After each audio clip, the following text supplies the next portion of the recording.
Maintenant lire la presse internationale, revue de presse signée Sandrine Gomez. Bonjour Sandrine. Bonjour Philomène. À la une, bien sûr, l'attente avant le coup d'envoi officiel des Jeux Olympiques aujourd'hui. Philomé, on prend tout d'abord le pouls de la presse brésilienne qui, vous allez le voir, a le regard tourné vers le Christ roi, le Christ rédempteur au-dessus du Corcovado. Un Christ, vous le voyez, aux couleurs de la nation vert et jaune en une du site internet de la Folha de São Paulo, l'un des plus gros quotidiens du pays. Le journal montre aussi ces touristes au pied du monument, des touristes au cœur du dispositif de sécurité exceptionnel des autorités pour ces JO. Et malgré ce déploiement, cela n'a pas suffi à empêcher des fusillades sur le chemin des délégations, titre ce journal, un quotidien donc qui regrette que les fusillades soient constantes dans les favelas, près des voies express qui sont utilisées par la grande famille des athlètes olympiques. En 2 jours, mercredi et jeudi, pas moins de 8 fusillades ont éclaté, notamment dans les quartiers de la Marée et de la fameuse Cité de Dieu, qui a été rendue célèbre par le film de Fernando Meirelles. Des questions de sécurité qui hantent bien ce matin à la presse brésilienne. Le journal Globo titre en une sur les détails du dispositif de sécurité et les propos rassurants du ministre de l'Intérieur. Près de 100 000 forces de l'ordre, dit-il, seront bien déployées pour assurer cette sécurité. Parmi ces forces de l'ordre, des tireurs d'élite qui seront sur le parcours des 45 chefs d'État. Il y aura aussi des hélicoptères. Et puis ce ministre assure aussi que l'argent nécessaire pour cette organisation de la sécurité a bien été débloqué. Un dispositif sécuritaire autour de 12 000 athlètes, 5 000 volontaires et 45 000 spectateurs. Voilà pour la presse brésilienne. Ces Jeux, évidemment, sont aussi à la une d'autres journaux. On pense d'abord au Wall Street Journal. Oui, alors à la une du Wall Street Journal, on va le voir avec une photo décontractée du surfeur brésilien Rico de Souza qui porte, vous le voyez, la flamme olympique. Mais le Wall Street Journal préfère surtout s'attarder sur les dessous des JO et sur les choix de développement urbain qui ont été faits. Le Wall Street Journal titre notamment sur ces Jeux qui ont contribué à, je cite, booster une enclave déjà riche. On parle ici du quartier de la Barra de Tijuca, qui est ce quartier où la moitié des épreuves vont avoir lieu.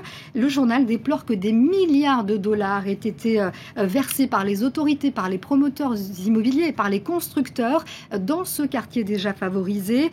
Des propriétés de luxe ont été construites, des bureaux, un vaste parc olympique. Ce quartier, alors, a même attiré des classes moyennes qui venaient des quartiers plus pauvres, des quartiers un peu plus déshérités. Mais le journal américain déplore que ce développement effréné a finalement apporté les mêmes problèmes que ceux que ces classes moyennes tentaient de fuir. Ici, on parle notamment d'un trafic important et aussi, en fait, du mauvais traitement des eaux usées. On critique aussi le favoritisme dans l'octroi de ces contrats publics à des promoteurs immobiliers dont on apprend que certains ont même soutenu la campagne de l'actuel maire de Rio. Les urbanistes dénoncent l'utilisation des subventions publiques pour des projets de gentrification qui favorisent une population qui est déjà riche. La presse internationale aussi, Sandrine, qui s'intéresse aux élections municipales en Afrique du Sud.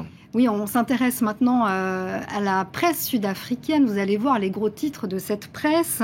Les projections, les résultats sont d'ores et déjà plus ou moins connus. Le Business Day, en une, lui, nous dit que le soutien national dont bénéficiait jusqu'ici l'ANC, le parti de l'ancien président Mandela, le parti de l'actuel président Zuma, et qui est aussi la plus importante formation du pays, pourrait accuser une forte baisse. L'ANC pourrait descendre à 55% des votes favorables. C'est beaucoup moins qu'en 2011.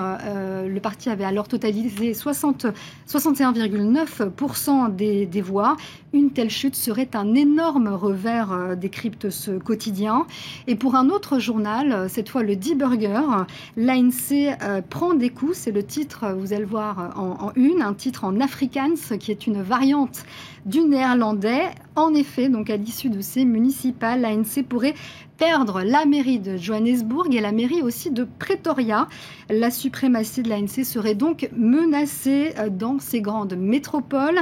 C'est une défaite historique qui est annoncée. Selon un analyste politique cité ici, la tectonique des plaques a commencé à bouger dans la politique sud-africaine. Ces résultats obligent le parti à une profonde remise en cause et elle témoigne aussi de l'existence d'une démocratie sud-africaine.